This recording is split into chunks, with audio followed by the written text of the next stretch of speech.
Welcome to this edition of the Value Exchange. I'm here with my co-host Annabelle Lambert, as always. And our special guest today is a gentleman who I respect tremendously. I've known for years and years, called Michel Bauwens. And Michel and I have sort of crossed paths. He is originally from Belgium. He now lives in Thailand. He's worked all over the world. He's written books. He's authored many fantastic articles, one of which spurred me to kind of get him back here on the show today in exploring the theme of the commons. We've recently, previous episode, just interviewed Guy Standing, who's just written a fantastic book called The Blue Commons, and really continuing that theme of the commons. Michel, many years ago, founded a website called the P2P Foundation, the Peer-to-Peer Foundation, which has a wiki site called p2pfoundation.net. And it is really a repository of knowledge that Michel has been building up over the years about what the world might look like in a peer-to-peer context. Now, with that really bad introduction, I'm just going to ask Michel to give us a little thumbnail using his words, because I'll never do it justice, of who he is. So I'll briefly introduce myself then. So I'm Belgian. I'm unfortunately getting 65, which is starting to count. I moved here 20 years ago in Thailand, but I've traveled all over the world, basically also giving workshops around the two teams that I work with, peer-to-peer and the commons. And I think I best explain more, through my ideas than saying more about myself. But, I've been in business, I've been in government. I had a very rich and experienced professional life. And 20 years ago, I was 46, I think, maybe a bit later. I basically asked myself the question. I was working for a big telco, and, am I part of the solution or am I part of the problem? And I thought, I'm not part of the solution here. This is not moving in the right direction. All the health indicators of the planet are red, but also the social indicators. This was like the beginning of the mid-90s when things were getting hot again with the auto-globalization movement and, the Zapatistas in Mexico. But also I would think psychologically, the way people were experiencing business was getting very unhealthy. I felt that the stress levels were very, very, very high, and like it wasn't going in the right direction. And the temporal vision of where we were going as a company was like shrinking all the time, and it's like 3 months was the furthest we could even think of. Everything else was like speculation. Didn't want to get involved in that. Anyway, so let me explain to you what peer-to-peer is and what the commons is and how they are related. Before we do that, you've just spurred a different question, because that's the way these things go. And so Annabelle and I were working together in EY in the late 90s, and again 20 years. So before we get into why the P2P Foundation, I think maybe how old am I? 57. I can't remember. 57. Which is old enough probably for my brain to be a tiny bit adult. But in the last 20 something years, I think that and it'd be just, this is your reflections on this. I give my reflection, Annabelle's reflection, just instantly.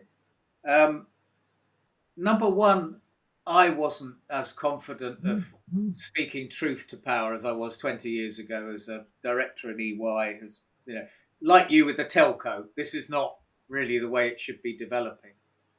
And although the indicators perhaps macroeconomically, climate change, social welfare, are not going in the right direction.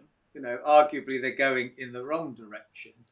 I feel that society's consciousness, Greta Thunberg, the sort of the mental health as a, even talking about mental health, all of the collective consciousness of people has been raised up beyond recognition. So in any change, you need to be able to talk and externalize and then act. Right. So I think we're still going in the wrong way, but I do think in the 20 years we've been pushing this. So Annabelle, have you got any quick 20-year and then Michel, no, and then except my own, so I would, on my value exchange journey, which is like not finished, my own transition to this, utopia, which I'll never reach, but I know that, so that's fine. So every iteration is that I feel that very point. I always consider myself like, I grew up in the 80s in the UK. Thatcher was a big part of my life when I was a teenager, and I felt those requirements, of what was being asked of everybody at that time to be yourself, go out there, you can do it, everybody can achieve, there's no barriers, all this stuff.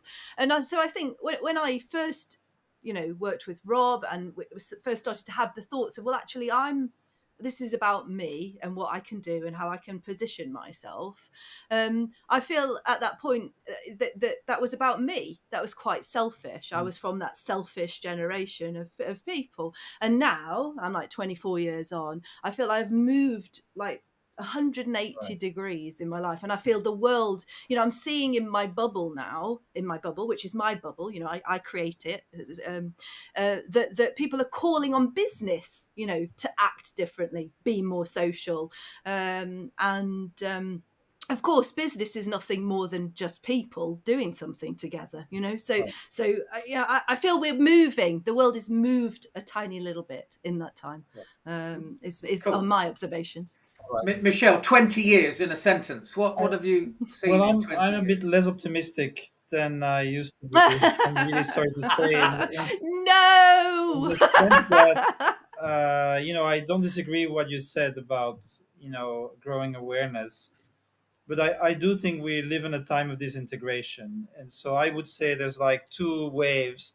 And one wave is definitely going down, which is like the mainstream, institutional wave, which is losing legitimacy.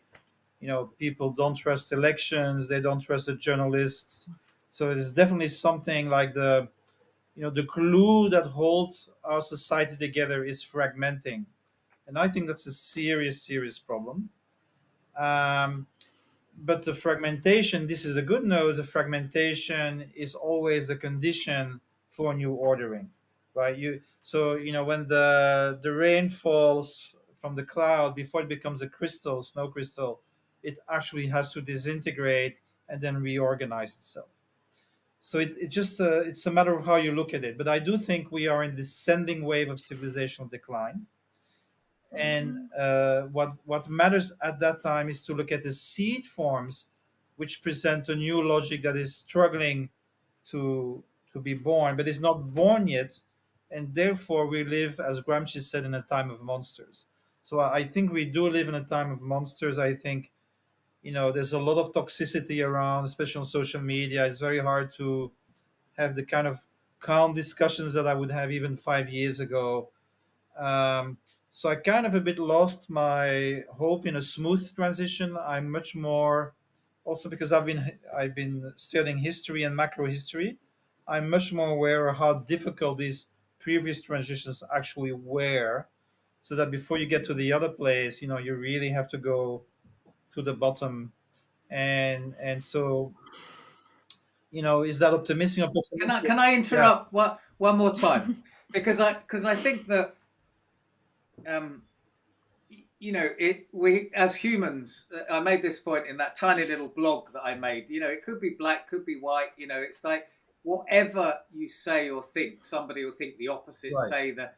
But from my perspective, what you've said is not necessarily negative, in that if you're in a transition society, then, something has to go in order for something to come. Now, unless we, and I promise we're going to get onto peer-to-peer and commons in just 1 second, but in terms of what is going to decline, in terms of to make way for something new, if all we think of is decline, we might think of anarchy as an end game. And I don't mean violence, I mean anarchy in an intellectual sense of don't harm anyone and don't have any institutions, have no structures, governmental, NGO, charity, or whatever. So in the purest sense of anarchism as an ideology, some people might say we have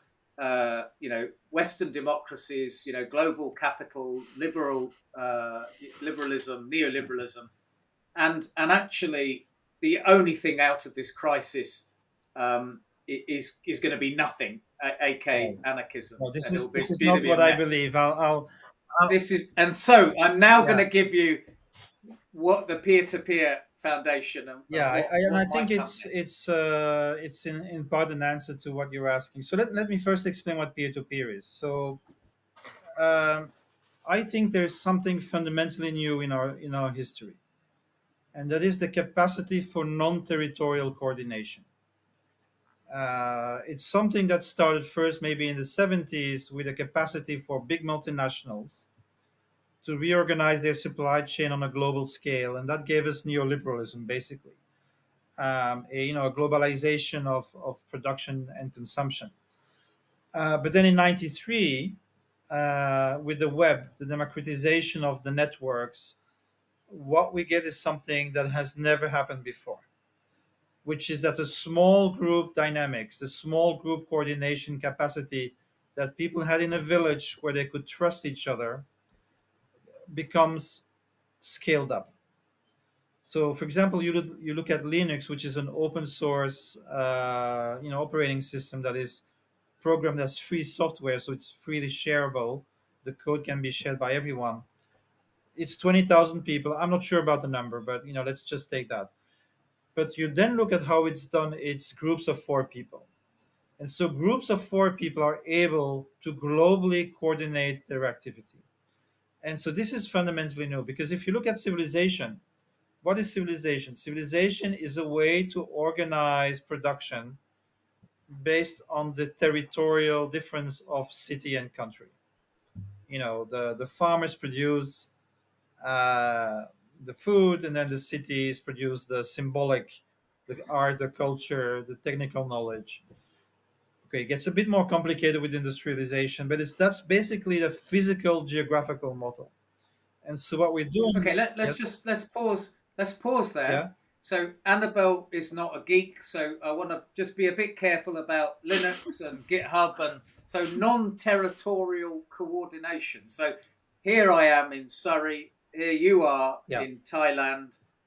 We're using internet to actually, you don't have to fly over here. We don't need to sit in a, we don't need to live and breathe and eat in the same city. We're coordinating a conversation for a particular purpose. There's 3 of us, so groups of 4.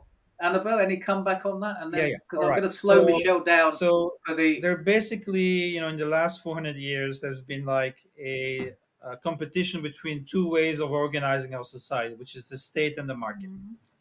And the state is about either democratic or authoritarian planning and decision making, where whatever the process is to arrive at a decision, one decision is made, a hierarchy kicks into effect to carry out whatever was decided. And on the other hand, the idea of prices to coordinate market activities in a more decentralized fashion. And in reality, they mix together, like a big multinational is a mix of market and actually hierarchy, etc., etc. But this was, where the world was, and so you have a 400-year struggle, what Karl Polanyi calls lib-lab, either free the market from society or re-embed the market into society. The left and the right, basically, in economic terms. And I would say now we are inventing a 3rd mode of coordination, which I call stigmergy. I didn't invent the word, which is coordination through mutual signaling. So if you go on Linux or Wikipedia, whatever the other qualities and critiques you can have on these systems, but the basic fact is that I can go on Wikipedia or I can go on Linux and see directly what needs to be done. I don't have to ask anybody's permission.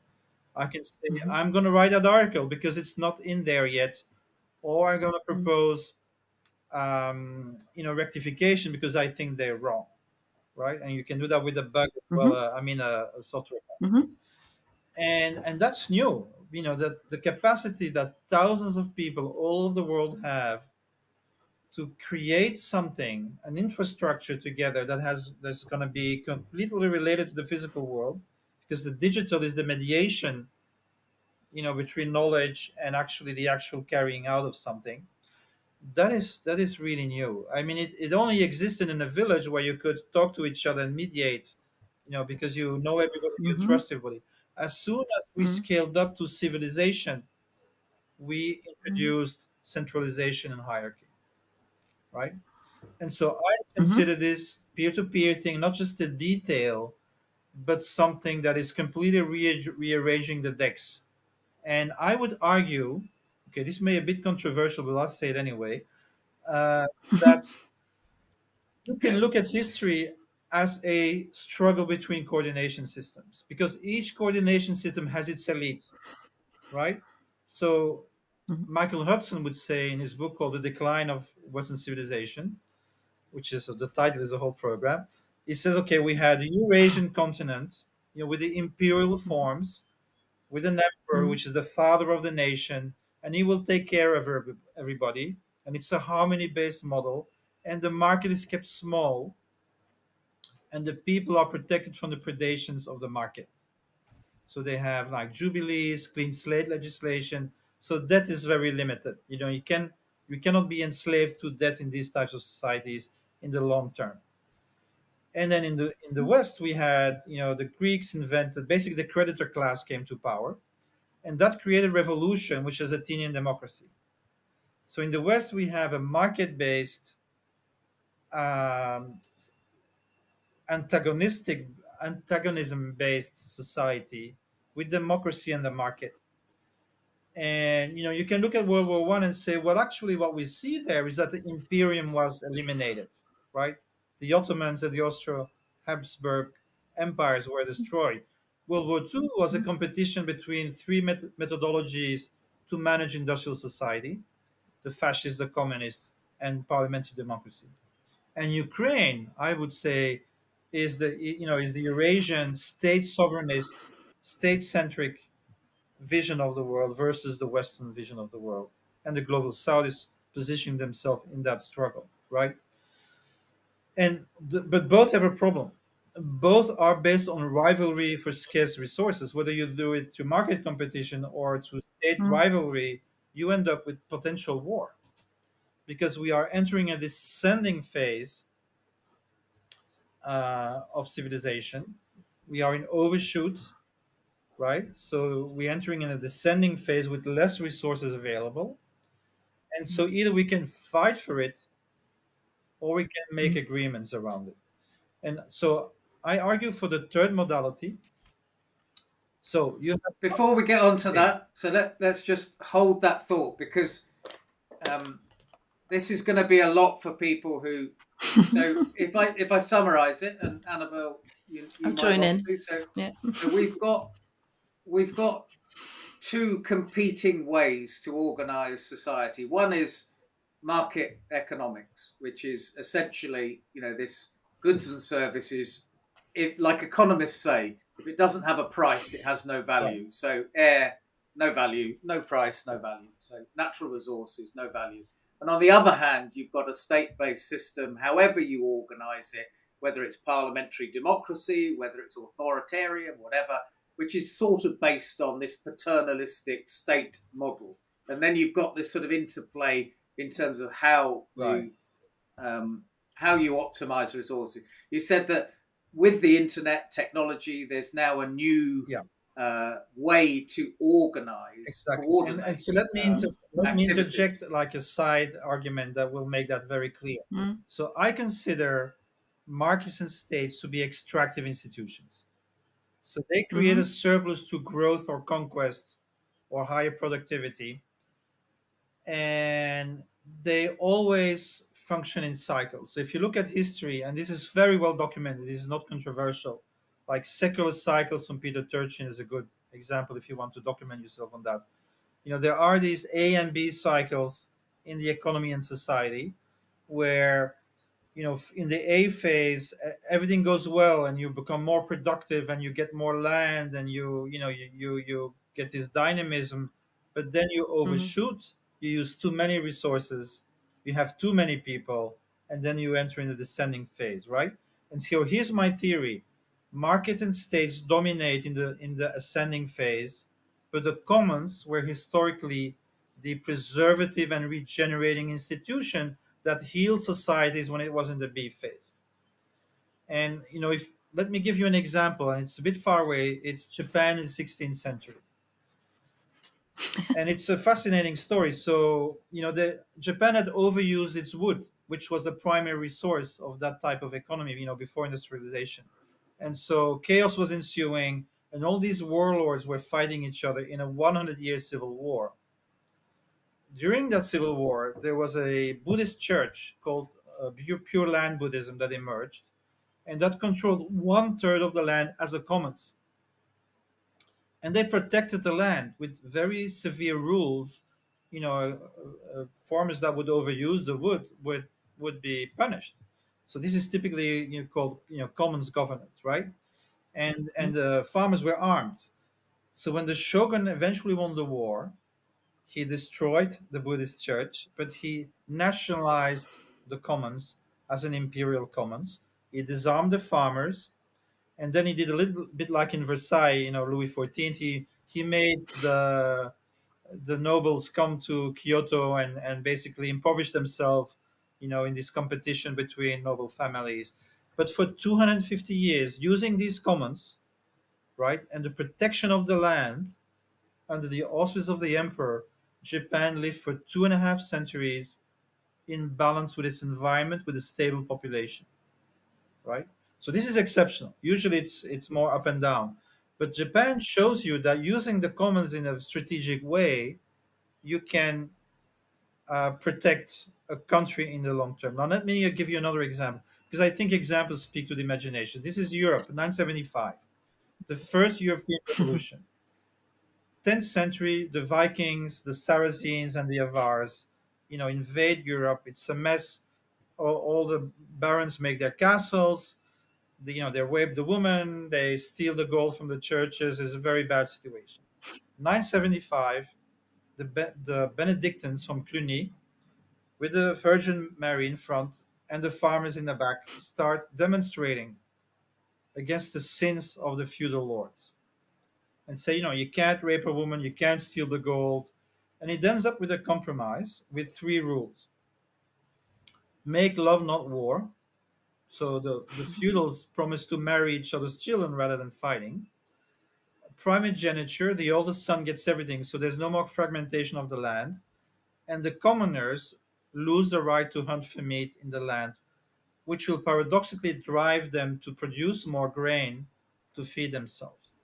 But in that period, what you get is the farmers start making contracts with each other and they start creating commons on a massive scale in France, Germany, the Netherlands, Switzerland, and the guild starts coming up. And that's like in 70 years times, thousands of guilds everywhere, right? So this is the self-organizing of the artisans in the new cities, right? It's that these commons and these guilds that create the basis for 3 centuries of high growth in Europe. So you see the paradox: a ascending line which weakens the commons, and a descending line which requires the commons. And so here's where capitalism comes in. It destroys the commons completely. And so instead of having this normal cycle, it serially exhausts the whole world until we now have global exhaustion. Until now, it was regional exhaustion, and then some other empire could take over. Now we have global exhaustion. So here's my argument: in order to solve this, we need to restore the commons, but not just at the local level, but at a global level. And so we need, next to the international state system and the transnational financial system, we need what I call magisterium of the commons, interlocal, translocal, transnational, civic productive systems that can protect resources in their communities at a global scale. But I call it cosmolocalism.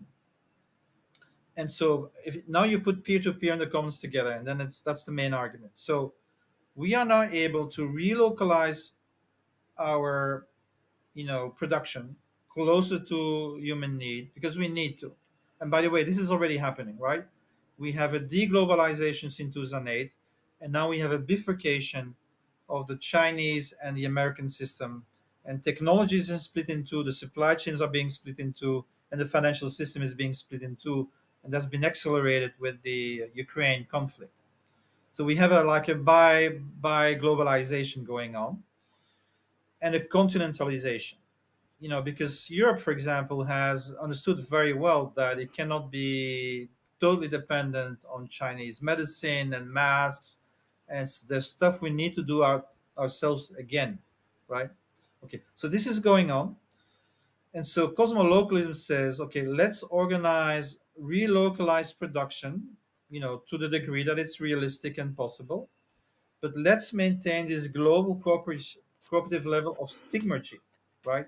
So permaculture, I have my feet in the mud, I'm connected to my neighbors in creating food for everyone, but I'm learning in the whole world. And we're moving from economies of scale to economies of scope. And we're moving from a commodity-based economy to a contribution-based economy. And I probably need to explain that, but I'll give you time. But I think, I'll give you time. I think, right. So I'm going to call a big buzzword bingo timeout there and go, right. Okay. So I think there are some things to go back and unpick slowly because, and Annabelle, you're going to have to help me because my brain's all over the place as well, because we've got a lot of concepts there. One is we've got how to organize a society, through hierarchy, statesmanship. One is the global economics. And then we've introduced this concept of extraction and, what we're doing to the world in this particularly unique cycle. There's nothing left, kind of, you're sort of saying.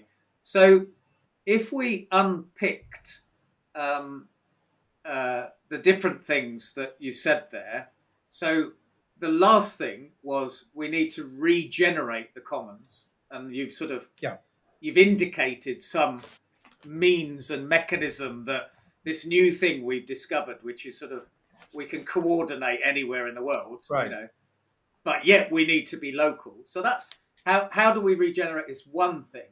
Another thing is we kind of need a new form of economics that so back to the paper that if anyone hasn't read it, I'm looking at it on another screen.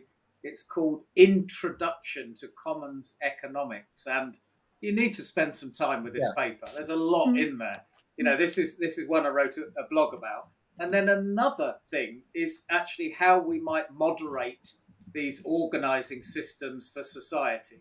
So, Annabelle, was that what you heard from Michel just now? Did you have no, absolutely need clarification for you? That no, I'm not seeking any clarification, but I feel. I feel part of the problem is the requirement for black and white all the time, and I just don't think the answer is this or this. I think there's there's something in between that we need to find and reach, and maybe that's just during transition that I'm feeling that there is a requirement, because I feel people are demanding of, well, what's the answer? And of course, I don't think we fully know. We'll know what the answer is till we've got there.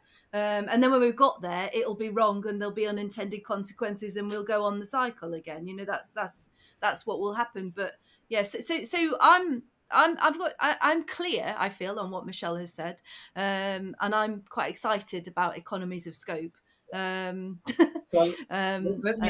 I'm feeling the need for mind. So unpick one of those axes on the triangle, Yeah, Michel, so let me start with in simple regeneration. terms, in simple. So I'm not a scientist in any like STEM sense, but um, I did look into thermodynamics, right? So basically, the idea that um, we, in order to produce for human beings, we take matter and energy, which is actually limited, right? Most people don't know that we get energy from the sun, but we don't get new matter. Like we have a really fixed amount of matter, and so once you use the And matter, by that you mean oil yeah, or gold or every minerals that you all the 100 and something, 130, whatever, the Mendeleev table of elements, right? They are in limited supply. The energy, that's different. We get a lot of energy that we're not using yet. But in terms of matter, and so what we're doing when we produce for human beings, we take relatively disorganized matter and reshape it into a way that's useful for us. into a car or a Yeah, watch exactly. But or a computer. the Yeah. thing is that we can put it back in the same way, right? So the thing is that we are wasting, not recycling, and we are basically degrading our reserves to a degree that is not sustainable. So, And so planting a tree doesn't give us oil or it would take gold a million years. immediately That's a very because good we. example because it's taken a million years to make oil out of a tree under the ground. But then, we take the oil out of the ground, we send it to China, we make it into plastic, and in 15 seconds, we use up our coffee cup, right? So you go from 1 million years to 15 seconds. We cannot compensate for that at the current rate. And so there's different aspects to this, but one of the aspects is very easy to understand is that if we actually use 3 times more matter and energy to transport and to make. So you take your cup that you just showed, that's actually a quarter of production and 3/4 of traveling around the world, right? That's not good. And so by relocalizing, we can save a substantial amount of thermodynamic resources. That's one. The second thing is mutualization. Mutualization means, okay, we can all have a car, and a car is useful because it's point to point, and public transport doesn't do that. Well, the news is we cannot all have a car, let alone 3 cars. There's just not enough in the world to give the whole world the same living standard as we have achieved. So, for example, you take a neighborhood in the city of Ghent, which I studied, and it's called Dégage, which is a wordplay. But it's a car association or a car co-op. There are two models. So it's not Uber. Uber is a competitive model which forces the drivers to drive around to get the clients, and they end up spending more energy rather than less. So Uber is a catastrophe for the environment. But a car sharing agreement done by neighbors, so the average car is only used 5%. So if you have a stock of 10%, you have double what you need. And so then they do some calculations. So for 500 people, you need, I don't know, 30 cars, right? You can have the same amount of usage of the car, and you only use 30 cars. So you have saved, for every shared car, you have saved, sorry, 9 to 13 private cars.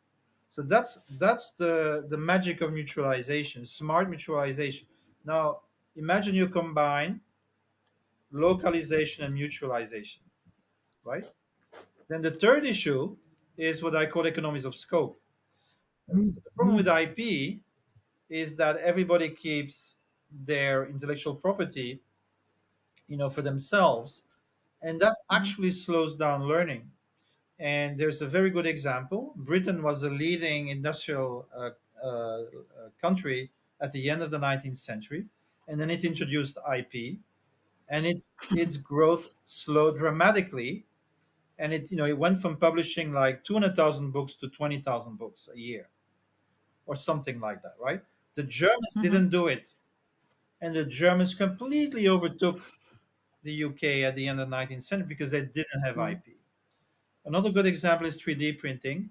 Lots of innovation in the beginning, then it got patented.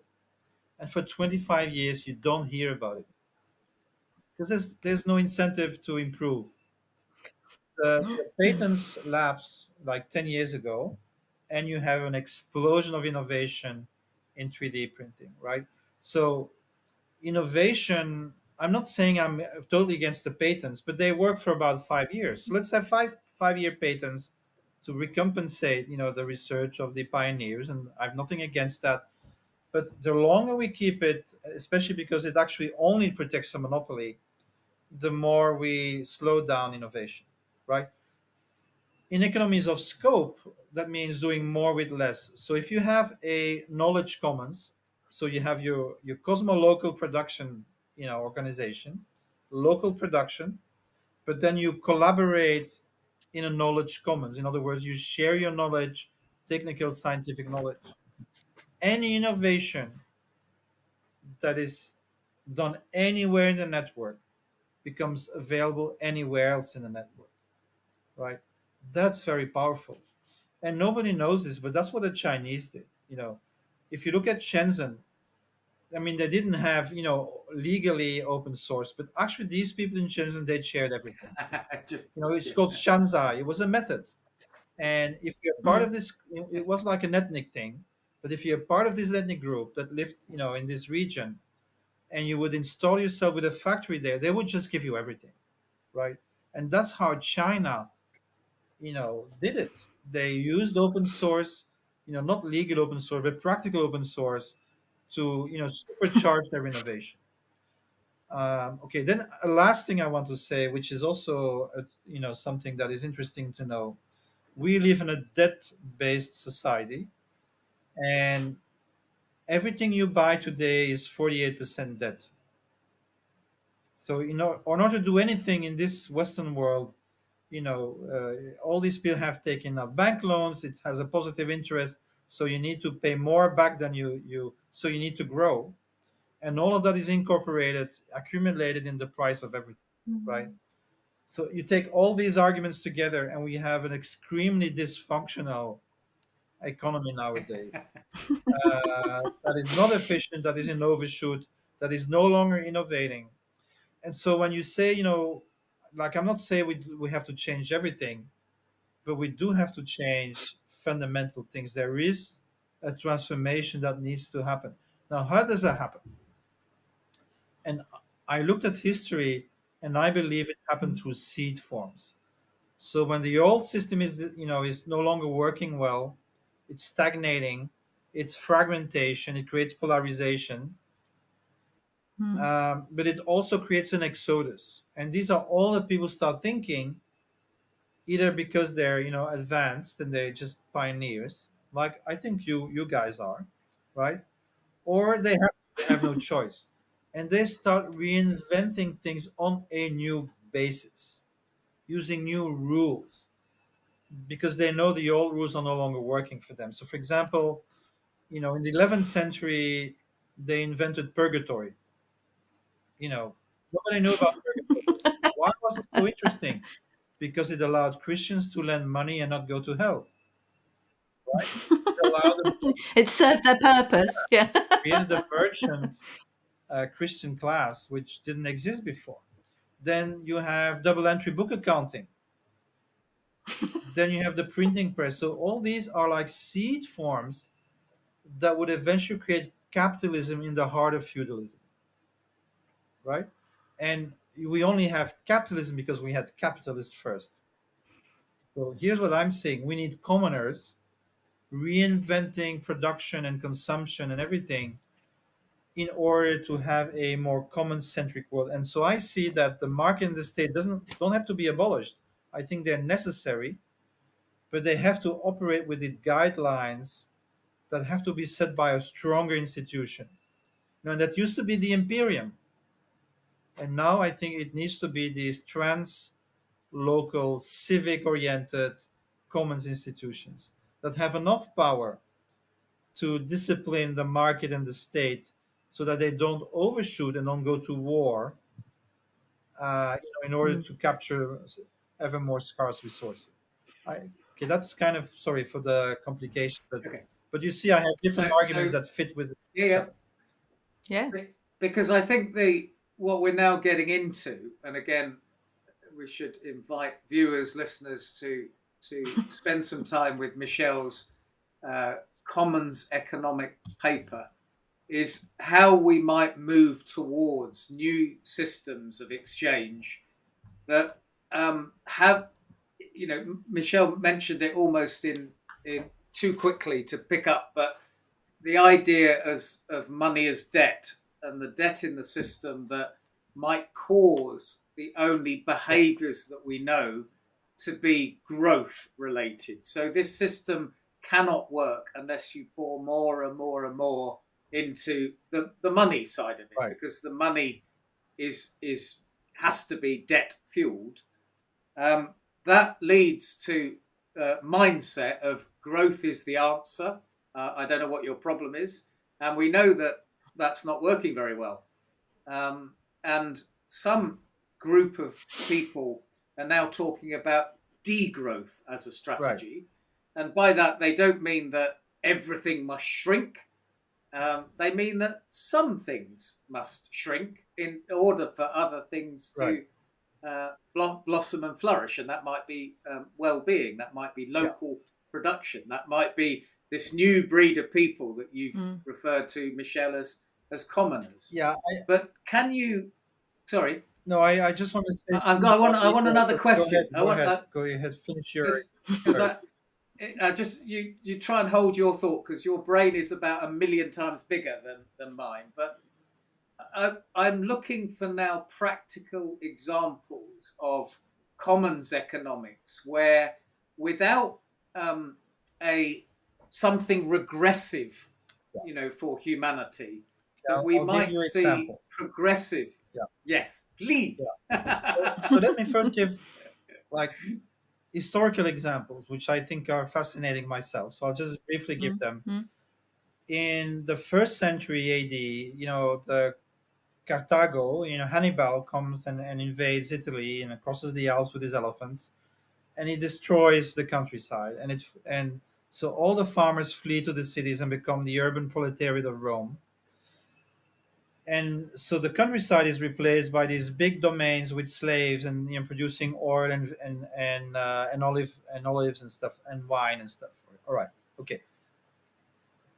When in the 5th century Rome loses its empire, Italy has no food because it came from Egypt.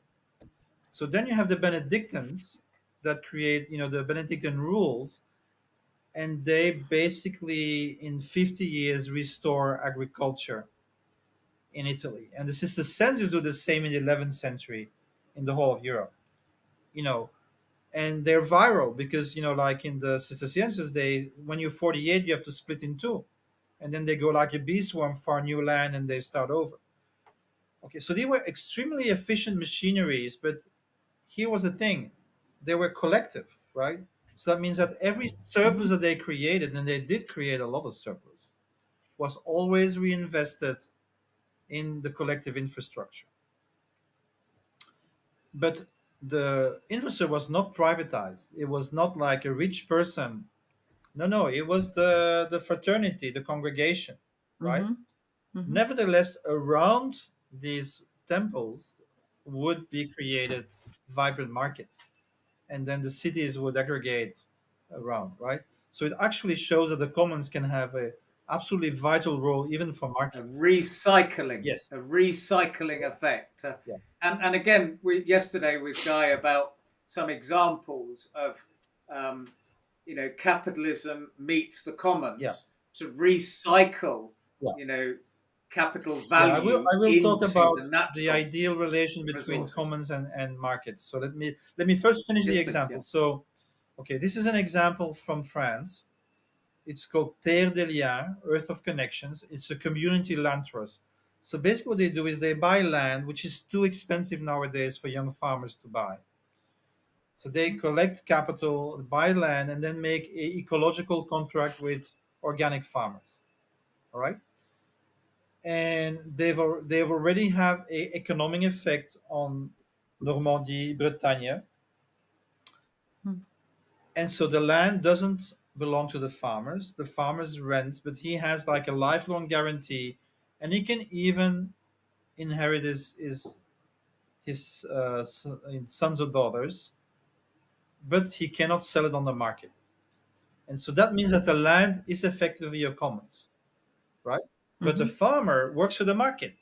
He produces his vegetables and he sells on the market. That's up to him. So you see how the commons creates like a an infrastructure that actually allows the market, but a generative market that makes healthy food. Okay. On top of that, they've calculated, and this is fantastic, that they save the French state and its depollution agencies 350 million euros a year, and that was in 2016, right?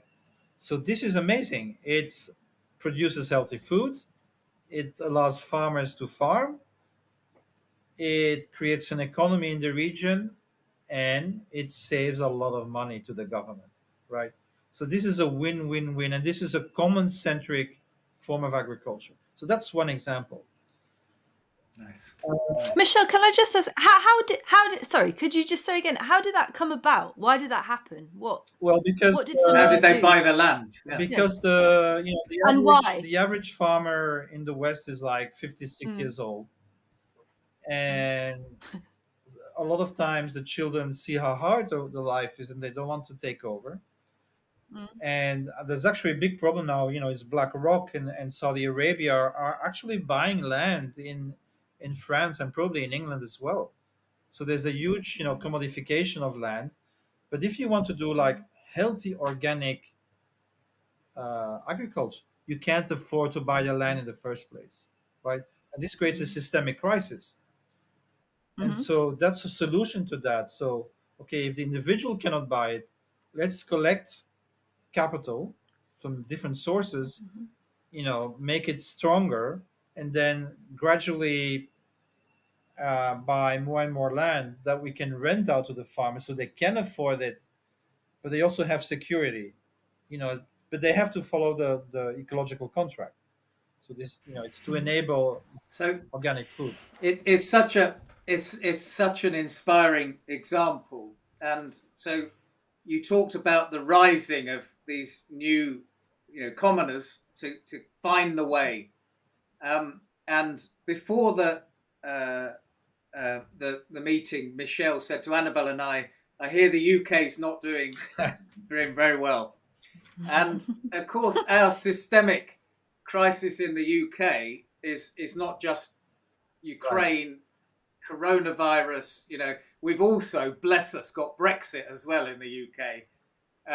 But out of that, in the shelves in the supermarket, in the papers at the moment, we're seeing shortages of tomatoes and cucumbers. Like that, cucumber, these things that suddenly are not there.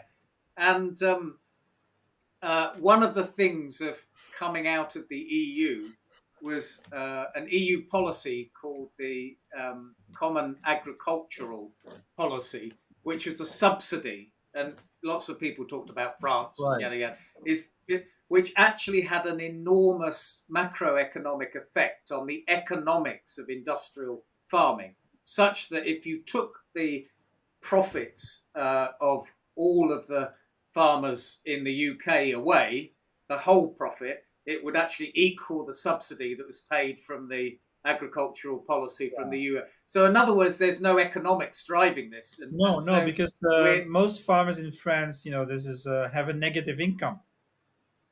Exactly. If they wouldn't have the subsidies, they would lose money.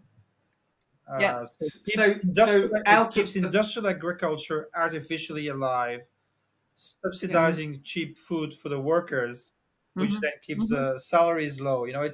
It's a well thought out system that was designed, for the consumer society of 68 that followed 68, and that's no longer working, right? And so paradoxically, the difficulties that you're facing in the UK should also actually motivate people to say, well, why don't we make a collective agreement with a group of farmers, right? And so this is called what's it called? Not community land trust. It's called, okay, I'm forgetting how it's called now, but it's community purchasing, maybe it's called. Yeah. And, No, I know what you and you mean. create a solidarity agreement between a group of consumers, a group of producers, and you have your guaranteed food provisioning as a percentage of the production, and the farmer has a fixed income in return, right? And so this is growing by tenfold in 10 years. So it's still only 2 or 3% of the economy, but it's a sign that things are changing, right? So you either look at the mainstream system, which is going badly, or you can say, well, Mm. actually, I can look at the seed forms and see what future they are preparing, and that can generate a positive feeling in you, right? Because that's very So, important, right? so We as human beings, we need meaning, and we need to be able to project ourselves in the future. This is a lesson. so Yeah, go ahead. the there is an exciting opportunity out of the malaise of the United Kingdom at the moment, believe it or not, and that's why I'm optimistic that the one, if not the largest landowner in the UK, is an organisation called the National Trust, and it actually is a trust that is holding land on behalf of the people. Mm. Because again, if you look at the history of the trust, it was um, a number of noble, very wealthy uh, uh, dignitaries who actually left the land in trust for the people, for the benefit of the people, for the commoners. The largest tenant farmer organisation in the UK is the National Trust. The National Trust are looking for new business models for their Right. tenant farmers, and so they have a role. Their objects, if you like, of their charity is to hold this land for the benefit of the people. So, as well as a beautiful walk in the park, they're also the largest landowner of tenant farmers, and they're quite, not quite sure of how they might Right. innovate their business model for the benefit of Yeah, well, they sustainable should look farming. into Terdelia as an example of Yeah. something that is going quite well. And in Holland, there is also an organization called Herenboeren.nl, which is lordfarmers.nl, and they are, they're not there yet, but that's their plan. They want to buy 64,000 hectares of land as a consumer co-op. And so they would do the same, except it's not a trust system, it would be a co-op system where Co-op, yeah. the land would be owned by the consumers, and they would then rent out the land to a farmer who would produce organic food for these consumers. So there's not one model, and it depends on the local culture and legislation and all kinds of things that may adapt it. But that's the basic principle, is to take it out of the market to protect it, and then to use Yes, exactly that. Yes. regenerative healing practices to bring it back. And Mm. as you are in the descending side, that's because you have harmed the land and overuse, right? So then you need to enter into this healing modality, right? And I think Mm. that's what is starting. I mean, it started in the 70s, to be honest. And you can find amazing material on YouTube. For example, Kirsten Dirksen, faircompanies.com, where she's documenting extraordinary successes of people who left the land in the 70s and now have thriving eco villages and permaculture. Not at the scale that we want to, but so basically at this stage of history, what we need to build are receptacles. Yeah. So as the mainstream system works less and less, and like in Rome, the people had to leave the city. Rome went from 1 million to 80,000 people in, like, I don't know how many years. I should verify it, but in a fairly short time, maybe 100 years or something, right? Where did these people go? Mm.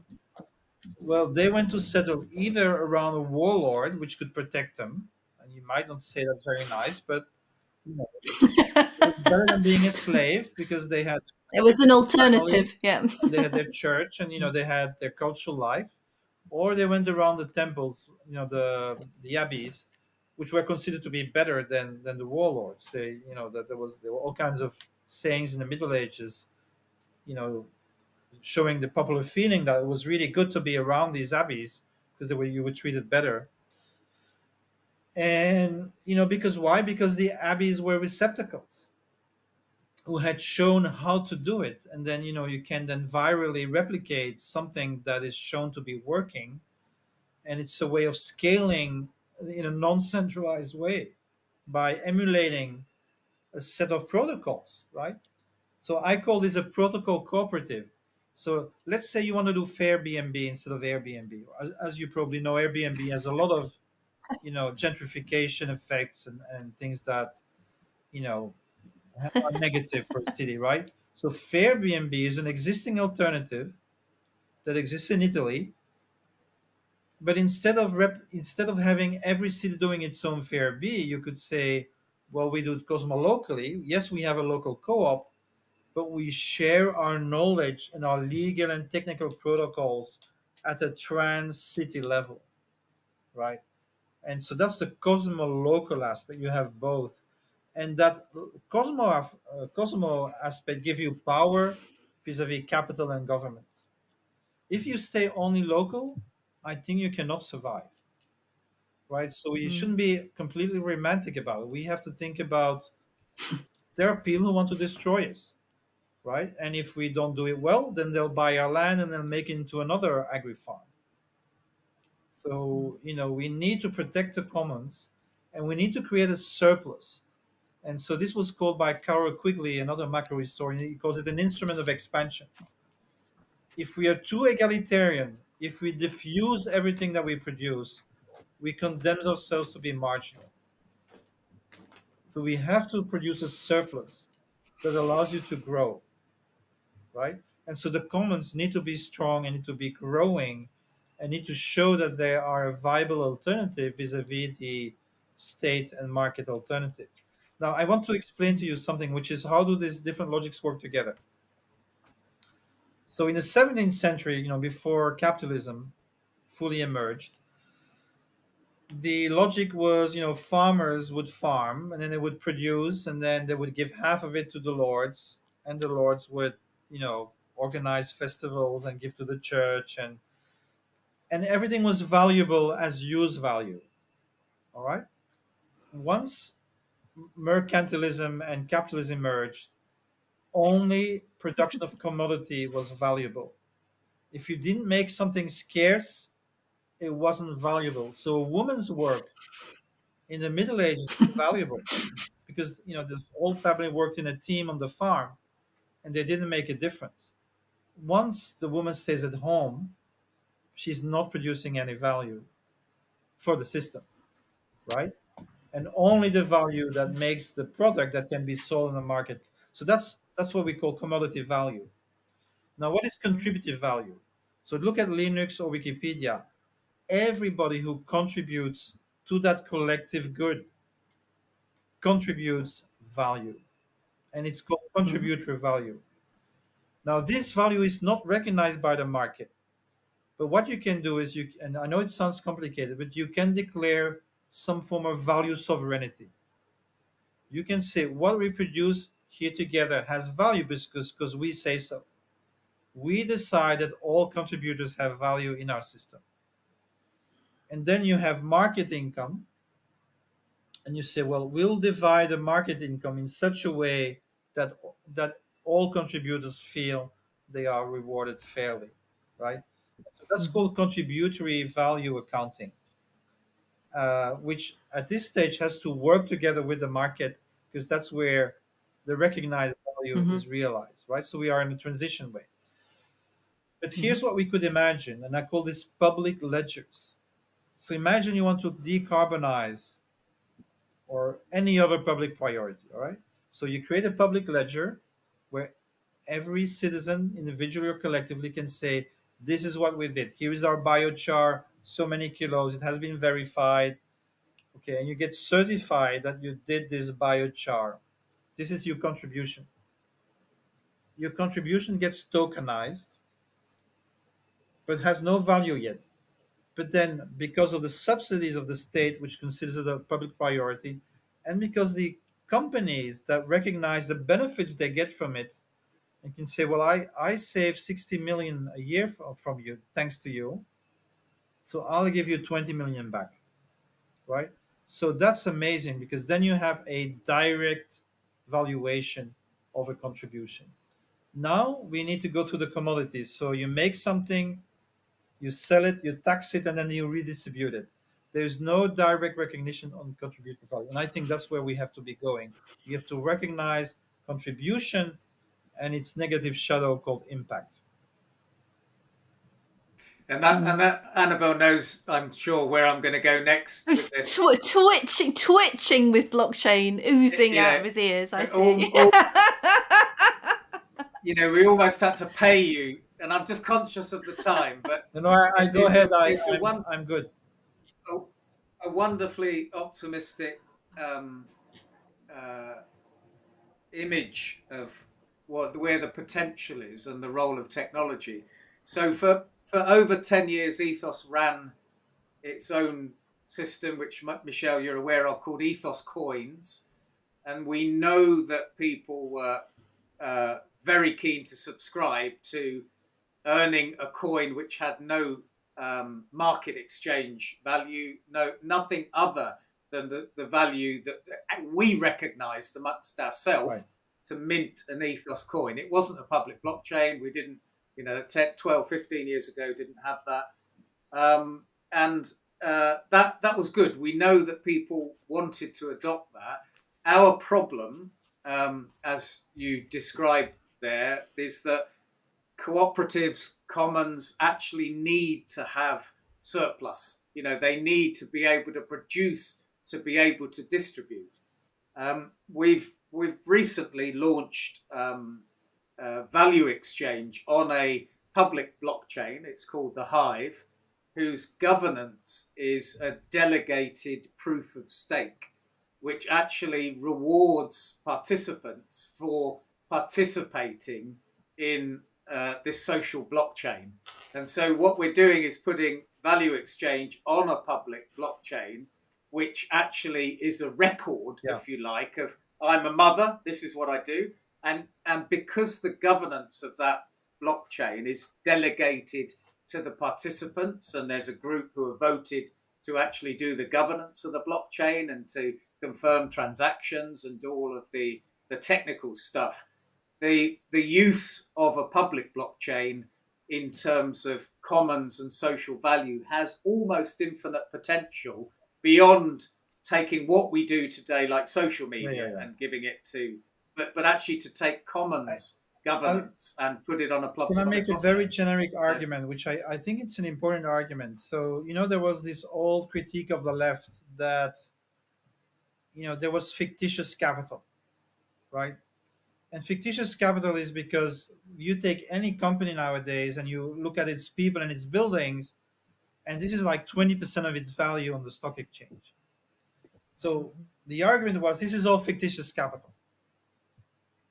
I'm saying, no. This was unrecognized contributory capital, which has been captured by the stock exchange. It's all the contributions that make extra value that are actually counted in a very bad way. And so that's what you need to, that's, I think, what we can capture. Recapture it. And in fact, what Warren Buffett was attributed by Guy Standing in his book, that most of his wealth he would attribute to the social contributions of everyone out there in the world, not his genius at arbitrage or investing in value.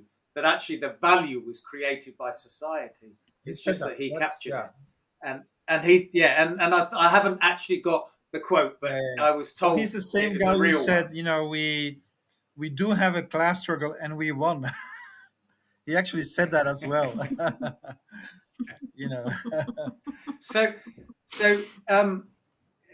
I'm just conscious that I knew as soon as we started talking, it could potentially go on for days and nights. We could do a and I marathon feel like we've that just once. scratched. I would be game for it. Just like you do like a 24-hour, and you have an all-nighter. Yeah. one guest is tired, you get another one, and so you just make sure Yeah. that there's always somebody there. And if we do it live, I think we could push people in and out using this platform. Yes, we could have an overlap. We should do it live. Yeah. And get in the Guinness Book of Records. Yeah, I'm game. I'm game. Inexhaustible enthusiasm. I can probably talk for 2 days. Michel, that might be quite a fun thing to do, actually. Is there anything that we really must? I feel that I'm going to treasure this interview that we've had with you. It's always a privilege. It's always hugely enjoyable. Any by the ways that you just want to make sure that? Let me think. People, I think we covered, really a lot of the basics. Basics are so worrying. That's so worrying when you say, "Look, we're covering." For me, this is a masterclass. And it's, imagine how I'm feeling. Well, so let me maybe just review a bit of what we did in our work, and so that people who are more interested can eventually delve into it, right? So we basically started by looking at open source for about 10 years. And so that's basically, I think our book is called Network Society, which is good on that. Then we looked at urban commons, and I looked at the city of Ghent, and we have a report about mutualizing urban provisioning systems, which is about taking every provisioning system in a city and systematically mutualizing it to achieve, and listen to this, to achieve a factor 20 reduction in thermodynamic usage. It can be done when we have examples, for example, a German city that uses electric vans and cargo bikes and only uses 5% of the energy for the same amount of commercial transport. So this is like a systematic way to bring down our weight as humanity while keeping the complexity of the services, right? Maybe we'll have to go less for some, but there's a lot of things we can keep, like long life, good health, if we reorganize things in a smarter way using more mutualization. Okay, then we looked at, and I know this sounds not very sexy, but I think it's very important, it's accounting systems. Peer-to-peer accounting for planetary survival. So I described that these types of communities, which we call peer production communities, have invented 3 new forms of post-capitalist accounting. Contributory accounting, which we discussed. Flow accounting, very important, because now we have narcissistic blind accounting. We can't see the ecosystem only if our company goes up or down. In ecosystems accounting, like REA, resources, events, agents, there's no double entry, but every transaction has a resource, an event, and an agent. And so everything is in 3D. And this allows you to build coordinated ecosystems, not just companies, right? So then you can suddenly say, okay, this is the fish sector. And you can have a smart cryptocurrency like a fish coin, which determines the volume of fish that can be fished without destroying the reproduction of the fish, right? Yeah. Okay, and then the third one is called thermodynamic flow accounting, which is the direct ability to see matter and energy flow into your accounting system. I should briefly mention that 2 Chinese provinces are already experimenting with this. And then we have projects like R30.org, which is called Global Thresholds and Allocations. So you calculate the amount of resource that we have, how much is fined every year, what's the reusability of the resource, and you calculate negative pivots, and you know that you cannot go under that, otherwise you get bad things happening. And so suddenly you have a way that everybody in the whole world can actually say, well, these are our thresholds, right? We have to stay within that planetary boundary. So I'm not saying these are all fully ready, but what I'm saying is that people are doing this, experimenting this, developing this, and that some of them are already used in a particular, limited context to actually show that they do work.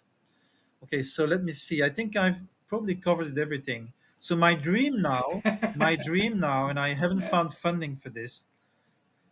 Maybe you can help me. Who knows? There's somebody listening to me here.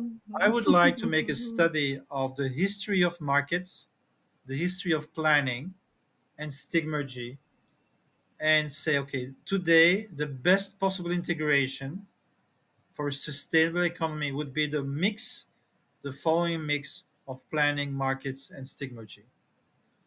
And I think, we can arrive at some ideas of how the world system can actually regulate itself.